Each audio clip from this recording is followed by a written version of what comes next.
Aujourd'hui, la commune construit des médiathèques un peu partout.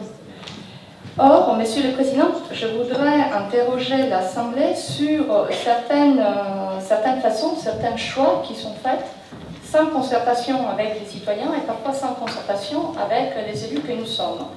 La ville de Saint-Ouen, lorsqu'elle est entrée à pleine commune, elle a porté, si comme ça on peut dire en dot, une médiathèque, qui est la médiathèque de Persépolis, qui était intégralement payée par l'argent de la ville.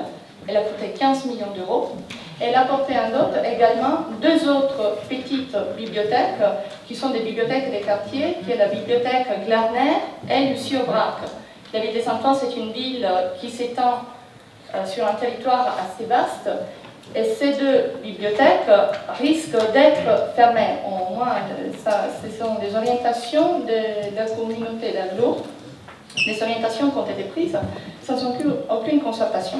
Donc moi, la question que je soulève, c'est qu'aujourd'hui, la ville de Saint-Ouen, elle apporte, les totales des charges transférées sont 54 millions d'euros.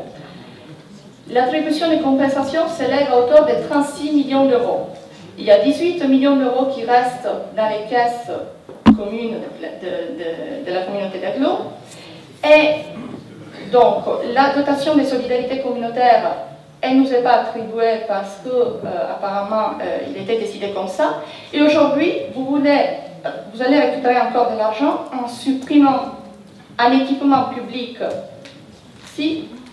en supprimant un équipement public qui fait vivre un quartier, qui est un lieu de relais, qui représente la mémoire et l'identité du territoire, et qui est extrêmement important. La fermeture de cet équipement nous a été annoncée par les directeurs de la bibliothèque Persépolis, et les raisons sont deux. Une, parce qu'il y a l'ambition au sein des pleines communes de construire des médiathèques partout, et que, puisqu'il faut faire des économies, les économies, pleines communes les cherchent au sein de la lecture publique.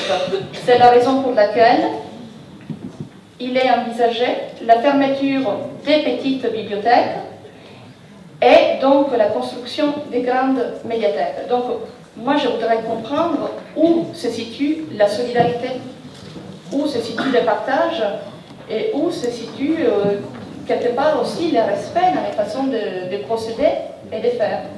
Voilà, merci.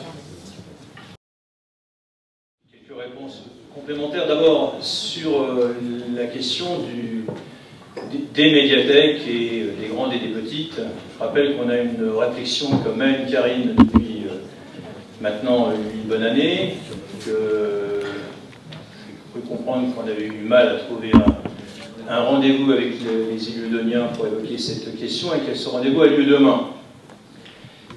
La question de la fermeture de petits équipements, y compris pour répondre à une autre demande très forte qui est venue de votre part sur l'extension des horaires d'ouverture, est une vraie question. Et en tout cas, c'est une question qui est venue, y compris d'élus doniens, dans la dernière période. Je me souviens d'un bureau où cette question était venue.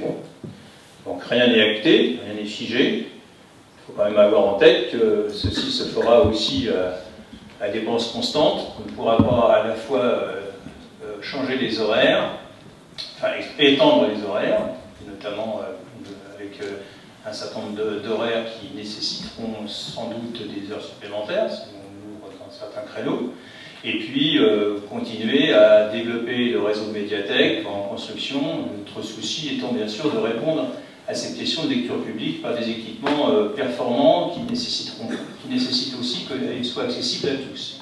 Voilà. Ça, c'est pour la première remarque.